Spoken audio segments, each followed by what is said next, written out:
उत्तर प्रदेश की राजनीति में क्या एक नया समीकरण बनने की शुरुआत हो चुकी है? क्या समाजवादी पार्टी अब सिर्फ पीडीए की राजनीति तक सीमित नहीं रहना चाहती? क्या बीजेपी के पारंपरिक वोट बैंक माने जाने वाले ब्राह्मण समाज में भी सपा अपनी जगह बनाने की कोशिश कर रही है? इन दिनों उत्तर प्रदेश की राजनीति में तेजी से बदल रही चुनावी रणनीति की बात काफी ज्यादा चर्चा में है, खासतौर पर उस ब्राह्मण समाज की जिसने 2027 विधानसभा चुनाव से पहले नई राजनीतिक बहस छेड़ दी है। आखिर समाजवादी पार्टी का नया प्लान क्या है? क्या अखिलेश यादव अपनी रणनीति बदल रहे हैं? इसका चुनावी असर कितना हो सकता है? दरअसल कानपुर में सपा ने एक ब्राह्मण सम्मेलन आयोजित किया। मंच पर बड़ा सा बैनर लगाया गया जिस पर लिखा था, ब्राह्मण चला अखिलेश के संग। यही वो तस्वीर थी जिसने एक नई राजनीतिक बहस को छेड़ दिया।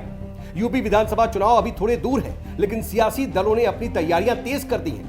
बीजेपी लगातार संगठन को मजबूत करने, सरकार की योजनाओं के जरिए जनता तक पहुंचने की कोशिश तो कर रही है, लेकिन समाजवादी पार्टी भी पीछे नहीं रहना चाहती। समाजवादी पार्टी भी अलग अलग सामाजिक वर्गों के बीच अपनी पकड़ मजबूत करने की कवायद में लगातार जुटी हुई है। इसी कड़ी में कानपुर में समाजवादी पार्टी की ओर से एक ब्राह्मण सम्मेलन आयोजित किया गया। इस कार्यक्रम की सबसे ज्यादा चर्चा उसके मंच पर लगे एक बड़े बैनर की वजह से होने लगी, जिस पर लिखा था, ब्राह्मण चला अखिलेश के संग। यही वो लाइन थी जो पूरे कार्यक्रम की सबसे बड़ी राजनीतिक चर्चा बन गई।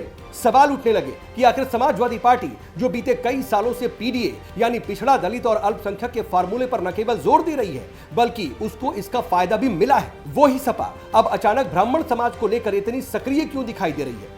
राजनीतिक जानकारों का मानना है कि समाजवादी पार्टी अब अपना सामाजिक आधार और व्यापक करना चाहती है। पार्टी की कोशिश केवल अपने पारंपरिक वोट बैंक तक सीमित रहने की नहीं है, बल्कि उन वर्गों तक भी पहुंचने की कोशिश हो रही है जो पहले बड़ी संख्या में बीजेपी के साथ माने जाते रहे हैं। कानपुर में हुआ सम्मेलन भी इसी कवायद में कोशिश नजर आती है। इस सम्मेलन में बलिया के सपा सांसद सनातन पांडेय मुख्य अतिथि के तौर पर पहुंचे थे।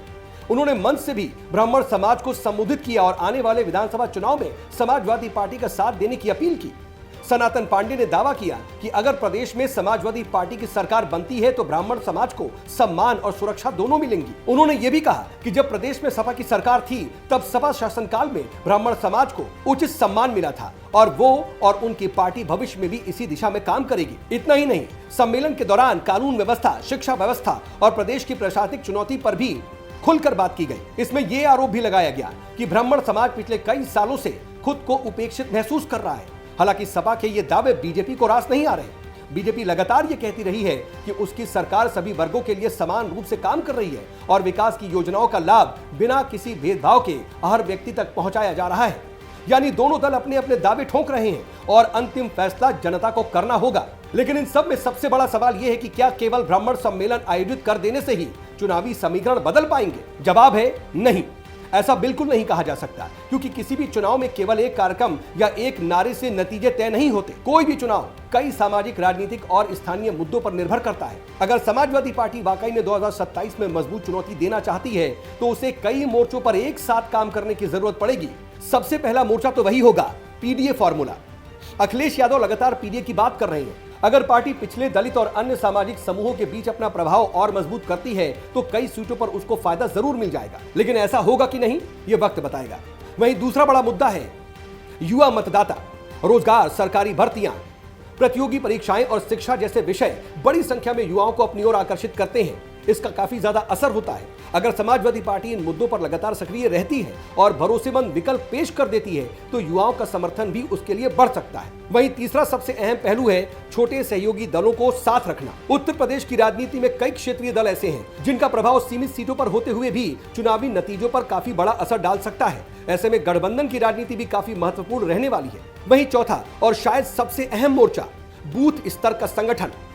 राजनीति में साफ कहा जाता है कि चुनाव सिर्फ बड़ी रैलियों से नहीं बल्कि बूथ मैनेजमेंट से जीते जाते हैं। अगर मतदान के दिन संगठन मजबूत नहीं रहता है तो बड़े बड़े दावे भी कमजोर पड़ जाते हैं। इसीलिए समाजवादी पार्टी के लिए ये जरूरी है कि बूथ स्तर के संगठन को मजबूत किया जाए। और पांचवा मुद्दा, स्थानीय समस्याएं। जी हाँ, महंगाई, किसानों की आय, बिजली, सड़क, कानून व्यवस्था और स्थानीय विकास जैसे मुद्दे हर जिले में अलग अलग असर डालते हैं। जिस पार्टी की स्थानीय पकड़ मजबूत होगी उसे चुनाव में बढ़त जरूर मिलेगी। लेकिन तस्वीर का दूसरा पक्ष भी उतना ही ज्यादा अहम है। भारतीय जनता पार्टी आज भी उत्तर प्रदेश में मजबूत संगठन, सक्रिय कार्यकर्ता नेटवर्क और सरकार की कई कल्याणकारी योजनाओं के सहारे चुनावी मैदान में उतरने की तैयारी कर रही है। इसीलिए मुकाबला आसान बिल्कुल नहीं रहने वाला। यानी एक तरफ समाजवादी पार्टी अपने सामाजिक आधार को बढ़ाने की कवायद में जुटी हुई है, लेकिन दूसरी तरफ बीजेपी अपने मौजूदा समर्थन को बनाए रखने और उसे और ज्यादा मजबूत करने में लगातार जुटी हुई है। कुल मिलाकर कानपुर का ब्राह्मण सम्मेलन इसी बड़ी राजनीतिक रणनीति का एक बड़ा अहम हिस्सा माना जा रहा है, जिससे इतना संकेत जरूर मिलता है कि समाजवादी पार्टी अब केवल पीडीए तक सीमित नहीं रहना चाहती, बल्कि ब्राह्मण समाज सहित दूसरे वर्गों तक भी अपनी पहुंच बढ़ाने की कोशिश कर रही है। अब ये रणनीति चुनाव में कितनी सफल होगी, इसका जवाब अभी देना जल्दबाजी होगा, क्योंकि चुनावी रणनीति में केवल सम्मेलन, नारे या बयान नहीं, बल्कि संगठन, उम्मीदवार, गठबंधन, स्थानीय मुद्दे और जनता का अंतिम फैसला सबसे ज्यादा मायने रखता है। फिलहाल इतना जरूर तय है कि 2027 का उत्तर प्रदेश विधानसभा चुनाव बेहद दिलचस्प होने वाला है। आने वाले महीनों में सभी राजनीतिक दल अपनी सरगर्मियों को और ज्यादा बढ़ाएंगे, रणनीति को और ज्यादा धार देंगे, जनता के बीच अपनी पकड़ को मजबूत बनाने की और कोशिश करेंगे। अब देखना यही होगा कि समाजवादी पार्टी की ये नई सामाजिक पहुंच चुनावी नतीजों में बदलती है या फिर बीजेपी अपना जनाधार बरकरार रखते हुए एक बार फिर से 27 का सरताज बनती है।